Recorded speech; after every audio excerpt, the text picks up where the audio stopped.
Duque se ensañó con la idea de que se podía sacar a Maduro del poder, pero sus esfuerzos fueron un fracaso. Entonces, ¿esta es una política buena? Ni soluciona el problema democrático de Venezuela, ni soluciona el problema democrático de Colombia. Una democracia dejaría de ser democracia si la ciudadanía no tuviera la facultad de valorar el accionar del gobierno de turno, si no hubiera rendición de cuentas, si la ciudadanía dejara de exigir.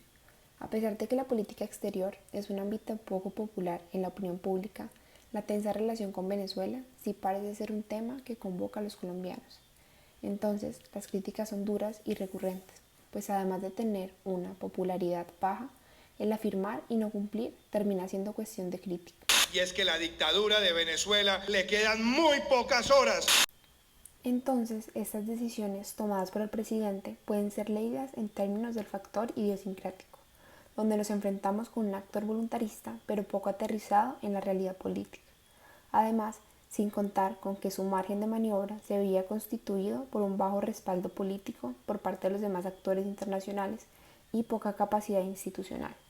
Desde el principio, incluso en campaña electoral, Duque se presentó y creó una imagen en torno a su oposición al presidente de Venezuela, Nicolás Maduro, imagen que continuó consolidando desde su gobierno al ejecutar acciones precisas como el retiro de Colombia de la Unión de Naciones Suramericanas y denunciar a Maduro ante la Corte Penal Internacional. Si bien podríamos hablar de los aciertos y desaciertos del presidente, de su popularidad y de la imagen que ha construido, el objetivo de este podcast es revisar desde el realismo neoclásico cómo ha sido la política exterior del presidente Duque con Venezuela. Desde esta teoría se pretende estudiar los factores internacionales y las presiones externas que experimenta, desde su lugar de país en desarrollo como vecina de Venezuela y aliado importante de Estados Unidos, a la par de estudiar los factores domésticos como la capacidad material e institucional de gestionar políticas y los factores cognitivos que recogen la perspectiva de la élite política y las ideas del imaginario nacional que se expresan en las instituciones. En esta medida, el proceso decisorio de una decisión en política exterior obedece tanto a las condiciones internas como a las externas, entendiendo que cada país tiene un lugar en el sistema internacional, pero que lo doméstico también influye de manera importante. Entonces, Duque se enfrenta con una política estadounidense poco conciliadora que se endurece en su política exterior y en su mirada hacia América Latina, con la situación con Venezuela que parece ir en detrimento, acusada de confabular con guerrillas colombianas, con una migración exponencial y sin respeto por los derechos humanos ni la democracia. Siendo esta la situación, la postura de Estados Unidos se reduce a sanciones al gobierno venezolano y la búsqueda de un proceso de transición que saque a Maduro del poder, desde los diálogos de Barbados y posteriormente desde una intervención militar con apoyo de la oposición venezolana, posición que fue rápidamente compartida por el presidente Duque y que da cuenta de la subordinación del país y la continuación del réspice polo.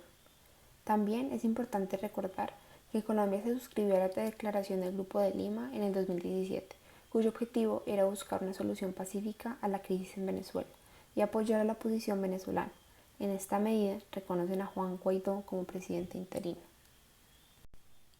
Iniciativa que fue guiada por Estados Unidos e incentivó acciones concretas por parte de los gobiernos parte contra Venezuela, como las sanciones económicas. Sin embargo, la propuesta militar de Estados Unidos no fue bien recibida por los demás países y a pesar del esfuerzo de Colombia por mediar, los vínculos terminaron debilitándose. Así, desde la política presidencialista de Colombia y la amenaza que representaba Venezuela, Duque pretende liderar la transformación democrática del país vecino a partir de la narrativa del cerco diplomático, que consiste en la salida de Maduro del poder, sin medir las capacidades materiales para lograr esto, alineándose diplomática y militarmente con Estados Unidos y poniendo al país en una situación de subordinación extrema. Antonio Sanguino, 2020. Por otro lado, la decisión del presidente Duque ha generado desacuerdos y conflictos entre el mismo Ejecutivo y el partido de gobierno, sumado a una falta de liderazgo percibida por estos mismos y por gran parte de la población colombiana. Pues según el informe de Invamer de febrero del 2022, la desaprobación de Duque asciende al 73%. Con el fracaso del intento del golpe de Estado en Venezuela en el 2019, se evidenció que lo propuesto por Duque y el fin de Maduro en realidad estaba muy alejado de la realidad.